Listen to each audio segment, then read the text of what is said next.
Hi guys, welcome to simple coding. आज हम cover करेंगे constructor. What is constructor in Java and कुछ basics part हम cover करेंगे रिलेटेड टू कंस्ट्रक्टर। उसके टाइप्स क्या होते हैं, वो होता क्या है basically. So let's start it. So let's say before going into the constructor, एक स्टैटिक और नॉन स्टैटिक का पार्ट हम क्लियर कर लेते हैं। स्टैटिक, अगर कोई फंक्शन है तो उसे मैं डायरेक्ट एक्सेस कर सकता हूँ। लेट्स से मैंने कोई क्रिएट किया स्टैटिक, लेट्स से टेस्ट, ठीक है। और इसके अंदर मैं मेंशन कर रहा हूँ, इनका कुछ वैसे मिस्टेक हो गया या कमिंग टू, यहाँ पर सपोज मैंने मेंशन कर दिया कोई प्रिंटिंग स्टेटमेंट जिसमें मेंशन कर रहा हूँ जस्ट एक इन टेस्ट स्टैटिक, जस्ट एक अंडरस्टैंडिंग के लिए कि स्टैटिक और अनस्टैटिक नॉन स्टैटिक होता क्या है। सबसे पहले ये समझ लेते हैं, उसके बाद हम कंस्ट्रक्टर इजीली समझ सकते हैं। स्टैटिक हो गया, मेंशन करना है return type is a void। अब मैं मेन में अगर आता हूँ और मुझे अगर ए के स्टैटिक मेंबर को अगर एक्सेस करना है तो सिंपली मैं ए डॉट, अगर इस तरह से मेंशन करूँ, उसके जो भी स्टैटिक मेंबर है उसको मैं डायरेक्ट एक्सेस कर सकता हूँ। ठीक है, चलो इसे रन करता हूँ। रन करने के लिए बाय द वे यहाँ पर मैं कुछ एडिटर यूज कर रहा हूँ वीएस कोड में, तो जस्ट रन करने से मुझे आउटपुट यहाँ पर दिख जाएंगे। जैसे आपको दिख रहा होगा इन स्टेट स्टैटिक। नाउ अगर मैं कोई नॉन स्टैटिक मेंबर क्रिएट करूँ, non static in the sense static keyword नहीं होता है, तो सिंपली वॉइड, और अंडरस्टैंडिंग के लिए टेस्ट की जगह पे चलो नॉन स्टैटिक, ये ठीक रहेगा अंडरस्टैंडिंग के लिए, नॉन स्टैटिक टेस्ट। ठीक है, और यहाँ पर हम लिख देते हैं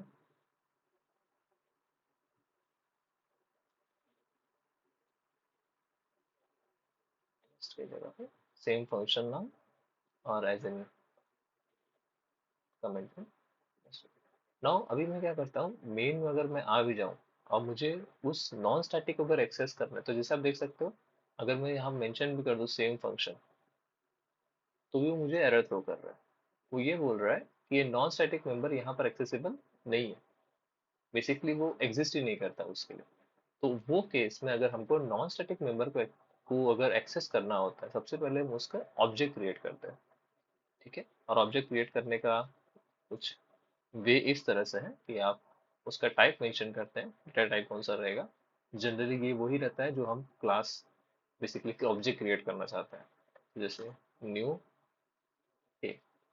तो ऑब्जेक्ट कुछ इस तरह से किया जाता है जिसमें आप मेंशन करते हो न्यू कीवर्ड के साथ, और ए स्मॉल ए, और स्मॉल ए यहाँ पर वेरिएबल है। नाउ यहाँ पर मैं ए डॉट अगर करूँ, और जो मैं फंक्शन मेंशन कर रहा था नॉन स्टैटिक, यहाँ पर मैं एक्सेस कर सकता हूँ वहां पर, और यहाँ पर मुझे एरर भी नहीं थ्रो कर रहा है। ठीक है, so क्लियर आउट कर देता हूँ और जस्ट रन इट आउट। यहाँ पर आपको स्टेटमेंट दिख जा रहा है। नाउ अब यहाँ पर हम समझ सकते हैं व्हाट इज कंस्ट्रक्टर। यहाँ पर तो मेथड हमने देख लिया, स्टैटिक और नॉन स्टैटिक। कंस्ट्रक्टर बेसिकली क्या होता है, अब एक टाइप का उसमें मेथड कंसिडर कर सकते हैं इनिशियली। अभी आप उसको कंसिडर कर लो, एक मेथड है वो, जिसका फर्स्ट प्रॉपर्टी ये है, उसका जो नाम हम सेट करते हैं सेम एज क्लास नेम। ये जो ए दिख रहा है हम वही फॉलो करेंगे। साथ ही साथ वो नॉन स्टैटिक मेंबर होता है। ठीक है, non static with same class name, और उसको कोई रिटर्न टाइप नहीं होता।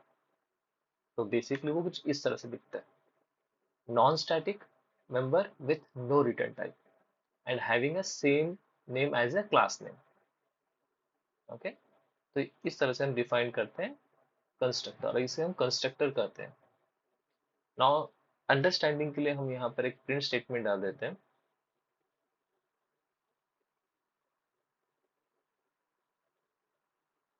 ठीक है, इन ए, हम नॉन स्टैटिक की जगह यहाँ पर कंस्ट्रक्टर मेंशन कर देते हैं। ठीक है, नाउ सवाल ये आता है कि ये एक्सेस कैसे होता है या इसका यूज कैसे करते हैं।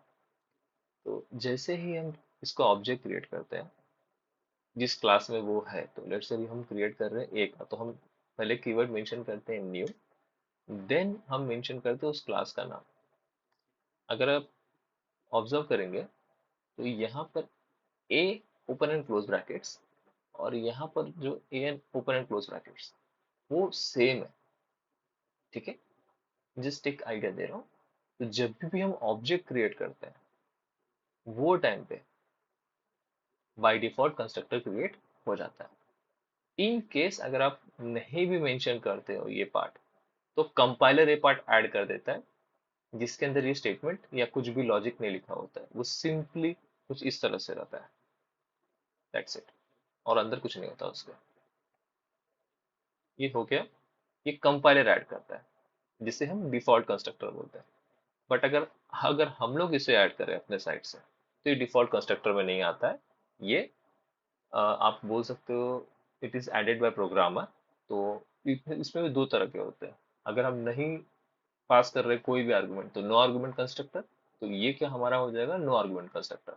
इन केस अगर कोई आर्गुमेंट पास करते हैं, चलो ठीक है, वो हम इसके बाद कवर करते हैं। तो यहाँ पर हो गया नो आर्गुमेंट कंस्ट्रक्टर, जिससे अभी एक्सेस कैसे किया जाए। तो इससे एक्सेस आपको एक्सप्लिसिटली आप नहीं करते हो। बेसिकली जब भी वो ऑब्जेक्ट क्रिएट करते हो तो ऑटोमेटिकली वो इन्वोक हो जाता है। मैं रिपीट कर देता हूँ, जैसे ऑब्जेक्ट क्रिएट कर रहे हो, new keyword, then a open and close bracket, तो ये स्टेटमेंट लिखते ही ऑब्जेक्ट क्रिएट हो गया। सो अंडरस्टैंडिंग के लिए मैं एक सिस्टम डॉट आउट कर देता हूँ और यहाँ पर मेंशन करता हूँ एंड ऑफ लाइन। ठीक है, अंडरस्टैंडिंग के लिए। तो जैसे मैंने एक मेंशन किया कंस्ट्रक्टर के साथ, अब इसे रन करते हैं। ठीक है, ये देखो इसने क्या किया, सबसे पहले इसको ऑब्जेक्ट को क्रिएट कर रहा, और ऑब्जेक्ट क्रिएट करते टाइम वो जाके चेक किया क्या मेरे पास ये सेम नाम का है। हाँ है, तो सबसे पहले इसने इसको एग्जीक्यूट किया। उसके बाद इसके इसको हम कहीं स्टोर या कोई यूटिलाइज नहीं कर रहे, जस्ट ऑब्जेक्ट क्रिएट कर रहे हैं और सीधा सीधा के एंड ऑफ लाइन मेंशन कर रहे हैं। तो जैसे ही वो इन्वोक हो गया, उसने जो भी उसको ऑपरेशन परफॉर्म करने थे वो परफॉर्म किया, बाद में वो बाहर आ गया, और बाहर आने को उसको हमने स्टेटमेंट मेंशन कर दिया एंड ऑफ लाइन। नाउ इसे हम कहीं पर जनरली क्या करते हैं, हम इस तरह से इसको सेव करते हैं।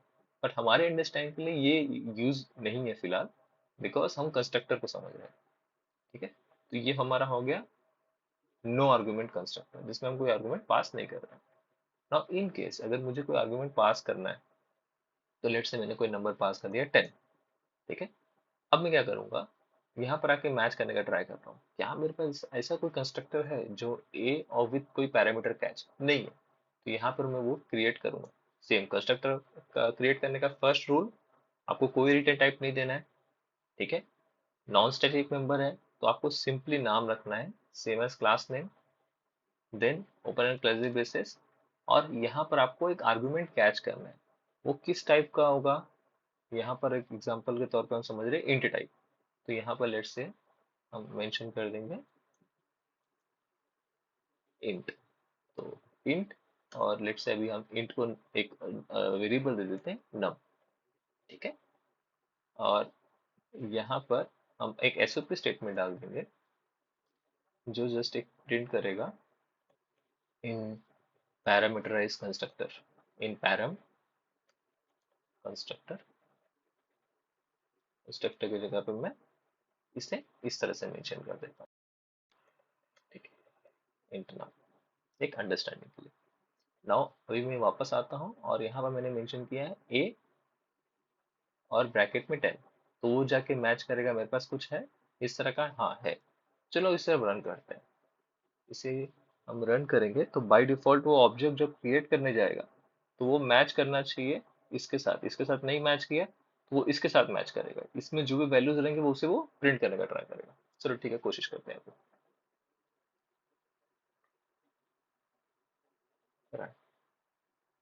देखो सबसे पहले वो न्यू कीवर्ड लिया, ऑब्जेक्ट क्रिएट करने के लिए गया, उसने चेक किया पैरामीटर कंस्ट्रक्टर, हमारे पास पैरामीटर कंस्ट्रक्टर है, हाँ है। तो उसने उस लाइन को प्रिंट किया जो अभी हमने इसमें मेंशन किया था।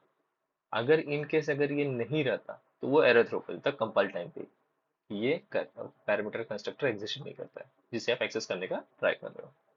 ठीक है। कंपाइलर क्या करता है, कंपाइलर सिर्फ इसे ऐड करता है, जो डिफॉल्ट कंस्ट्रक्टर जिसे हम बोलते हैं जिसमें कोई पैरामीटर नहीं रहता है, वही कंपाइलर ऐड करता है। लेकिन अगर आप कोई पैरामीटर कंस्ट्रक्टर ऐड करोगे तो वो कंपाइल नहीं करता है, कंपाइलर ऐड नहीं करता है उसको, आपको मैनुअली आपको एज अ प्रोग्रामर आपको ऐड करना पड़ता है। ठीक है। Now coming to as an review, constructor तीन टाइप के हो गए। एक डिफॉल्ट कंस्ट्रक्टर जिसे हम नहीं क्रिएट करते, कंपाइलर ऐड करता है। अगर हम कुछ भी मेंशन नहीं कर रहे हैं रिलेटेड टू कंस्ट्रक्टर हमारे कोड में, तो कंपाइलर ऐड कर देगा, जिसके अंदर कोई भी कोड रिटर्न नहीं होगा। ठीक है। Second type, no argument constructor, जो इस तरह से कुछ रहेगा। कंस्ट्रक्टर का नाम same as class name, no return type, non static member, और इसमें जो भी लॉजिक आप मेंशन करो that is no argument constructor. Now that is coming to third one, parameterise constructor, जिसमें आप कोई वैल्यू कैच करते हो, अकॉर्डिंगली आप उसको वैल्यू को बेसिकली प्रिंट कर सकते हो, या लेट्स से फिर यहाँ पर हम मेंशन कर दें नम करके, आप उसे प्रिंट भी कर सकते हो बेसिकली वो कैच करके। My bad. या तो इस तरह से हम पैरामीटराइज कंस्ट्रक्टर को भी यूज कर सकते हैं ना। यहाँ पर एक आपको ध्यान रखना है, जब कभी आपको पैरामीटराइज कंस्ट्रक्टर यूज करना है तो आपको एक नो आर्गुमेंट कंस्ट्रक्टर जिसे हम डिफॉल्ट कंस्ट्रक्टर बोलते हैं वो ऐड करना होता है। इन केस अगर मैं इसे रिमूव कर दूं या कमिट आउट कर दूं और मैं ट्राई कर रहा हूँ कोई ऑब्जेक्ट क्रिएट करने के लिए, ठीक है, न्यू ए, तो इस तरह से, तो आप देखोगे सबसे पहले जैसे मैंने मेंशन किया था, सबसे पहले वो जाके चेक करेगा हमारे सिस्टम में है क्या ए से रिलेटेड कुछ। हाँ, मेरे पास ए मिल रहा है, वो क्या है, इंट टाइप, बट मेरे पास तो ब्लैंक चाहिए।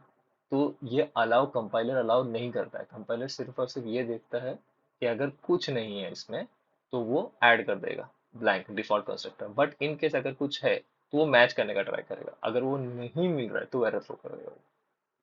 ठीक है, जैसे ये अलाउ नहीं कर रहा है, दिस इज अनडिफाइंड।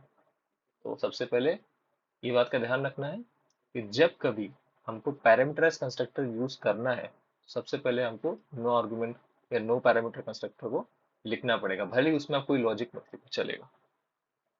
ठीक है, कोई लॉजिक मत लिखो चलेगा, लेकिन उसके बिना आप आगे नहीं बढ़ सकते हो। मैं इसको रिट्रेट कर देता हूँ इस तरह से, अगर आपको नो पैरामीटराइज यूज करना है तो आपको यहाँ पे मेंशन करना पड़ेगा।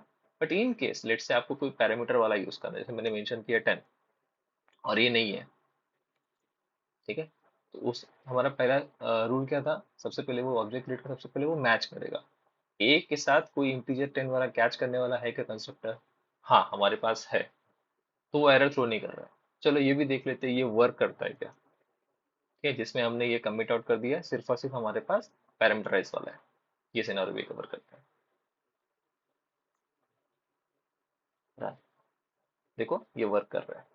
तो बेसिकली अगर आपको नो पैरामीटराइज कंस्ट्रक्टर यूज करना है तो आपको यहाँ पर मेंशन करना पड़ेगा।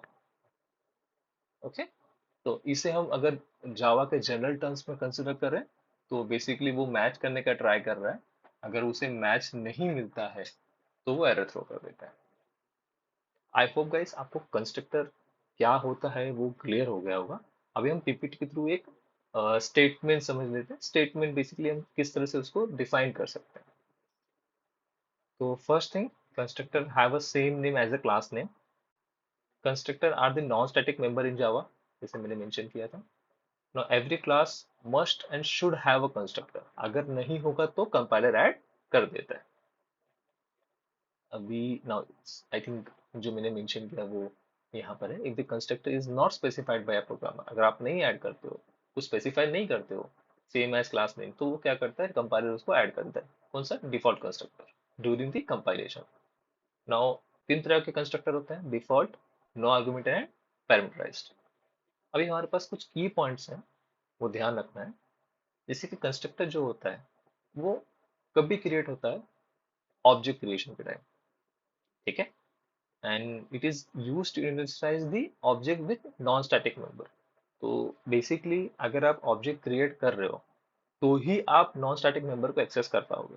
और आप जब कभी भी ऑब्जेक्ट क्रिएट करते हो तो आप कंस्ट्रक्टर को कॉल करते हो। तो ये स्टेटमेंट उसी को दिखाता है कि it is use to initialise the object with non static member. तो जब भी आप ऑब्जेक्ट क्रिएट करोगे तो आप कंस्ट्रक्टर कॉल करोगे बाय डिफॉल्ट, जो भी उसे कंस्ट्रक्टर होगे, पैरामीटर है, नॉन पैरामीटर है।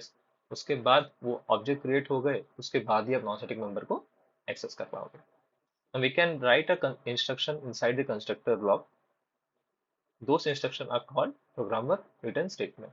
इस तरह से हमने भी क्रिएट किया नॉन आर्गुमेंट और विथ आर्गुमेंट वाले में।